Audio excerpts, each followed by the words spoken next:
New York میں general assembly کے دوران جب اسرائیلی پرائم منسٹر بنجامن نتنیاہو کی اسپیچ کی باری آتی ہے تو آدھے سے زیادہ ڈپلومیٹکس پروٹیسٹ میں نتنیاہو کو چھوڑ کر اسمبلی سے باہر چلے جاتے ہیں۔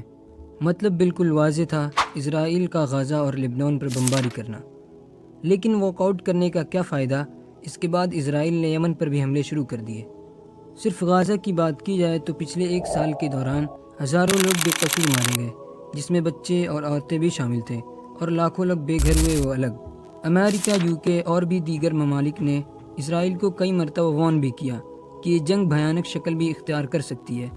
اس کی ایک جھلک 1 اکتوبر 2024 کو لوگوں نے تب دیکھا جب ایران نے 1800 کلومیٹر دور سے 200 بیلسٹک میزائل اسرائیل پر فائر کیے۔ 2 اکتوبر تک کی رپورٹ ہے کہ اسرائیل نے ایران کو بھیانک نتائج کی دھمکی دی۔ جہاں دنیا یہ سب روکنا چاہتی ہے، وہیں اسرائیل کسی پاگل کتے کی طرح اپنے 3 فرنٹ پر مسلسل جنگ لڑ رہا ہے۔ مڈل ایسٹ میں چاروں طرف عرب کنٹریز سے گھرے ہوئے اسرائیل میں اتنی طاقت کہاں سے آئی؟ کیا وجہ ہے کہ دنیا کے بار بار وارن کرنے کے باوجود بھی وہ اسرائیل کو روکنے میں ابھی تک ناکام ہے؟ اسرائیل کی طاقت سمجھنے سے پہلے ہمیں تھوڑا سا کرنٹ سچویشن کو سمجھنا بھی ضروری ہے۔ فی الحال کنڈیشن یہ ہے کہ فلسطینیوں کو اسرائیل نے دھکیل کر ایک چھوٹی سی اسٹرپ تک محدود رکھا ہے، جسے غزہ اسٹرپ کہتے ہیں۔ یہ ٹریٹری صرف 360 اسکوائر کلومیٹر کے ایریا میں پھیلی ہوئی ہے، جہاں سے نہ تو نکلنا آسان ہے اور نہ ہی اس کے اندر جانا۔ اسی وجہ سے لوگوں کا ماننا ہے کہ غزہ اسٹرپ دنیا کا سب سے بڑا اوپن ایئر پریزن ہے۔ غزہ اس وقت حماس کے کنٹرول میں ہے، جو ایک ملیٹنٹ ونگ ہے۔ پچھلی سال اکتوبر میں جب حماس نے اسرائیل پر ہزاروں راکٹ فائر کیے، نتیجے میں اسرائیل نے جو جوابی کارروائی شروع کی وہ ابھی تک چل رہی ہے۔ اس کا سب سے زیادہ نقصان غزہ کی لوکل پاپولیشن کو ہو رہا ہے، جو نہ چاہتے ہوئے بھی اس جنگ میں ڈھکیلے جا رہے ہیں۔ 42,000 سے زیادہ لوگ مارے گئے ہیں، جس میں بچے اور عورتیں بھی شامل تھیں۔ ہزاروں لوگ بے گھر ہوئے اور انگنت لوگ زخمی ہوئے۔ غزہ جو ایک شہر تھا، اب لاکھوں ٹن ملبے کا ڈھیر بن چکا ہے۔ اسرائیل کا کہنا ہے کہ یہ سب حماس کے ملیٹنٹ ونگ کو ختم کرنے کے لیے کیا ہے اور آگے بھی کرتا رہے گا۔ مگر یہ بات کچھ ہضم نہیں ہوتی کہ غزہ، جس کی 27 میں پاپولیشن 5 لاکھ کے قریب تھی، ان میں سے 42,000 لوگ یعنی پاپولیشن کا 5.8% ملیٹنٹ ونگ کیسے ہو سکتا ہے؟ 2023 میں غزہ پر حملوں کے بعد سے حزب اللہ نے کھلم کھلا فلسطینیوں کا ساتھ دینے کا اعلان کیا تھا۔ اب یہاں اسرائیل کے لیے نئی مصیبت کھڑی ہو گئی، کیونکہ غزہ پر حملے کرنا تو آسان تھا، لیکن اب ان کو لبنان میں حزب اللہ کو بھی جواب دینا پڑ رہا تھا۔ اب لبنان میں ڈائریکٹلی اٹیک کرنے کے لیے اسرائیل کو کوئی بڑی وجہ چاہیے تھی۔ ایکسپرٹ کا ماننا ہے کہ تبھی انہوں نے پیجر اٹیک پلان کیے۔ 7 ستمبر 2024 کو حزب اللہ کے 3,000 سے زیادہ پیجرز اور ریڈیو سیٹ ایک ساتھ پھٹ پڑے۔ حزب اللہ نے اس کا ذمہ دار اسرائیل کو ٹھہرایا اور ساتھ ہی کئی راکٹس بھی فائر کیے۔ جس موقع کی تلاش تھی وہ اب آ چکا تھا۔ اسرائیل نے اگلے دن سے ہی ساؤتھ لبنان پر ایئر اسٹرائک شروع کر دی اور ہزاروں لوگ اپنے گھر چھوڑنے پر مجبور ہو گئے۔ اس آپریشن میں حزب اللہ کے کمانڈر حسن نصر اللہ کی بھی موت ہو گئی۔ دوسری طرف دیکھا جائے تو دنیا بھر کی کنٹریز نے مڈل ایسٹ کی اس سچویشن کو مزید خراب ہونے سے پہلے لڑائی کو ختم کرنے کی کوشش بھی کی ہے، اور کئی کنٹریز نے اسرائیل کو بہت کرٹیسائز بھی کیا ہے۔ مدد کی بات کی جائے تو دنیا بھر سے غزہ کے لیے بہت ایڈ بھی اناؤنس کی گئی۔ صرف US کی بات کی جائے، 30 ستمبر 2024 کو ٹویٹر کے مطابق امریکہ نے غزہ کے لیے $300 ملین کی ایڈ کا اعلان کیا، اور اسی سال 27 فروری کو US نے $53 ملین کی امداد کا اعلان بھی کیا۔ جہاں دنیا کی زیادہ تر کنٹریز اسرائیل کو کرٹیسائز کر رہی ہیں، وہیں اسرائیل کسی بھوکے کتے کی طرح فلسطینیوں پر حملے کر رہا ہے۔ آخر اس کی وجہ کیا ہے؟ اس معاملے کو پچھلے ایک سال میں 3 مرتبہ یونائٹڈ نیشن کی سیکیورٹی کونسل میں بھی اٹھایا گیا۔ UN کی سیکیورٹی کونسل میں الگ الگ کنٹریز کے نمائندے حصہ لیتے ہیں، اور کسی بھی مسئلے کا ووٹنگ کے ذریعے فیصلہ کیا جاتا ہے، اور یہ فیصلہ پھر اگلی کنٹری کو ماننا ہی پڑتا ہے۔ لیکن تینوں مرتبہ سیکیورٹی کونسل میں جب سیز فائر کا اگریمنٹ ہوا تو امریکہ نے اپنی ویٹو پاور کا استعمال کر کے سیز فائر کو رد کر دیا۔ یہ وہی امریکہ ہے جس نے غزہ کے لیے ملینز آف ڈالر کی ایڈ کا اعلان کیا۔ جون 2024 میں تو امریکہ نے خود ایک سیز فائر کا ایگریمنٹ فائل کیا تھا، جو سیکیورٹی کونسل میں پاس بھی ہو گیا تھا، لیکن اس کو بھی بعد میں ویٹو کر دیا گیا۔ ایک طرف ایکس پریزیڈنٹ جو بائیڈن کا کہنا ہے کہ جنگ کسی کے حق میں نہیں ہے، تو دوسری طرف UN میں ویٹو پاور کا استعمال بھی امریکہ نے ہی کیا۔ یہاں تک کہ 2090 اور 2023 کے بیچ اسرائیل نے جتنے بھی ویپنز امپورٹ کیے ان میں سے 39% امریکہ سے منگائے گئے، اور امریکہ کی طرف سے اسرائیل کو ہر سال $3.8 بلین کی ملٹری ایڈ بھی دی جاتی ہے۔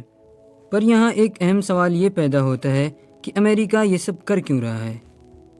یو ایس کے ویٹن کالج کی ایک ریسرچ کے مطابق امریکہ میں ایک بہت بڑی پاپولیشن، قریب 40% لوگ ایسے ہیں جو بائبل پر پورا یقین رکھتے ہیں۔ ان میں سے کافی سارے لوگوں کا ماننا ہے کہ اسرائیل کا بننا بائبل کے عین مطابق ہے۔ امریکہ میں ایک آرگنائزیشن ہے جس کا مقصد اسرائیل کی پروٹیکشن اور یہودیوں کے لیے آواز اٹھانا ہے۔ اس آرگنائزیشن کو کوفی کہا جاتا ہے اور پوری دنیا میں اس کے 10 ملین سے زیادہ ممبر ہیں، جس میں امریکن پولیٹکس کے بڑے بڑے نام شامل ہیں۔ کرسچن کے اس گروپ کو زائنسٹ بھی کہا جاتا ہے۔ یاد رہے کہ کرسچینٹی ایک الگ مذہب ہے اور جوش ایک الگ، جبکہ زائنزم ایک ایسی پولیٹیکل موومنٹ ہے جو اسرائیل کے حق میں کام کرتی ہے۔ سب سے اہم بات، یہ ضروری نہیں کہ ہر جیو یا ہر کرسچن زائنسٹ ہو۔ زائنسٹ کا یہ گروپ امریکن پولیٹکس میں اپنی مرضی کے فیصلے کرواتا ہے، اور اپنی مرضی کے فیصلے کروانے کے لیے ایک الگ کمیٹی ہے جس کو ایپیک کہا جاتا ہے۔ یہ دنیا کی سب سے بڑی اور سب سے پاورفل لابنگ کمیٹی ہے جو امریکن کانگریس میں جب چاہے جو چاہے اپنی مرضی کے فیصلے کروا سکتی ہے۔ یو ایس کانگریس میں ہی سارے فیصلے کیے جاتے ہیں، نئے قانون بنائے جاتے ہیں، بجٹ اپروو ہوتے ہیں اور جنگیں بھی یہی مسلط کی جاتی ہے۔ یو ایس کانگریس کے ممبرز یہ تمام فیصلے ووٹنگ کے ذریعے کرتے ہیں۔ اب اگر کوئی بڑا گروپ یو ایس کانگریس کے زیادہ تر ممبرز کو خرید لے اور کہے کہ فلاں ریزولوشن میں ووٹنگ ان کے حق میں ڈالنا ہے، تو اسے کہتے ہیں لابنگ کرنا۔ اور سب سے بڑی پرابلم تو یہ ہے کہ امریکہ میں لابنگ کرنا بالکل لیگل ہے، لیکن اس کی کچھ شرطیں ہیں۔ جو لابنگ کر رہا ہے اس کو یہ تمام ڈیٹیلز پبلک رکھنی ہوگی، اور کسی بھی کانگریس کے ممبر کو اکیلے میں پیسے نہیں دینے، یعنی جو کچھ کرنا ہے سب کے سامنے کرنا ہے۔ ایپیک کی ویب سائٹ پر صاف صاف لکھا ہے کہ یہ گروپ امریکن گورنمنٹ میں اسرائیلی پالیسیز لاگو کروانے کے لیے لابنگ کرتا ہے۔ یہاں تک کہ وہ کینڈیڈیٹس جو یو ایس جنرل الیکشن میں کھڑے ہوئے اور ان کو ایپیک کی سپورٹ حاصل تھی، تو ان میں 98% کینڈیڈیٹس الیکشن جیت بھی گئے۔ ان کینڈیڈیٹس کو $40 ملین بھی دیے گئے۔ یہ گروپ نہ صرف امریکن پولیٹکس میں اسرائیل پسند پالیسیز لاگو کرواتا ہے، بلکہ جو لوگ اسرائیل کے خلاف ہیں ان کو ہرانے کا کام بھی کرتا ہے۔ ان کی ویب سائٹ پر لکھا ہے کہ 24 ایسے کینڈیڈیٹس کو انہوں نے ہروایا ہے جو پرو اسرائیل کی پالیسی کے خلاف تھے۔ ایپیک کی اسرائیل کے لیے سپورٹ اب کافی بھیانک شکل اختیار کرنے لگی ہے۔ ہوا کچھ یوں تھا کہ اسرائیل کی بومبنگ اور غزہ میں ہیومن رائٹ وائلیشن کے خلاف ساؤتھ افریقہ نے انٹرنیشنل کرمنل کورٹ ICC میں ایک کیس فائل کیا۔ یہ کورٹ یونائٹڈ نیشن کا ایک حصہ ہے لیکن امریکہ کے ڈائریکٹ کنٹرول میں نہیں ہے۔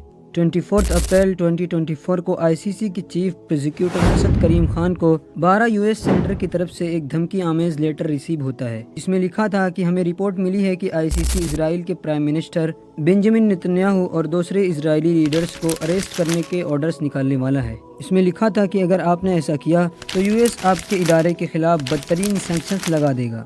آپ کی اور آپ کی فیملی کے US وزٹ پر بھی پابندی لگا دی جائے گی۔ اس لیٹر میں صاف صاف لکھا تھا "If you target Israel, we will target you"، اور لیٹر کے اخیر میں یہ مینشن کیا گیا تھا "You have been warned"۔ اس لیٹر کے ساتھ ان 12 سینیٹر کے نام اور سگنیچر بھی اٹیچ تھی۔ ایپیک کی ویب سائٹ پر ان تمام سینیٹر کی لسٹ موجود ہے جو پرو اسرائیلی کینڈیڈیٹس ہیں اور جن کے لیے فنڈنگ جمع کی جا رہی ہے، اور ICC کے چیف پروزیکیوٹر کو دھمکی آمیز لیٹر لکھنے والے سینیٹر کے نام بھی اس لسٹ میں کھلا موجود ہیں۔ اس سے معلوم ہوتا ہے کہ امریکہ کی اسرائیل کو سپورٹ کرنے کی ایک نہیں بہت ساری وجوہات ہیں، جس میں سب سے آخری ہے مڈل ایسٹ میں امریکہ کی سپورٹ۔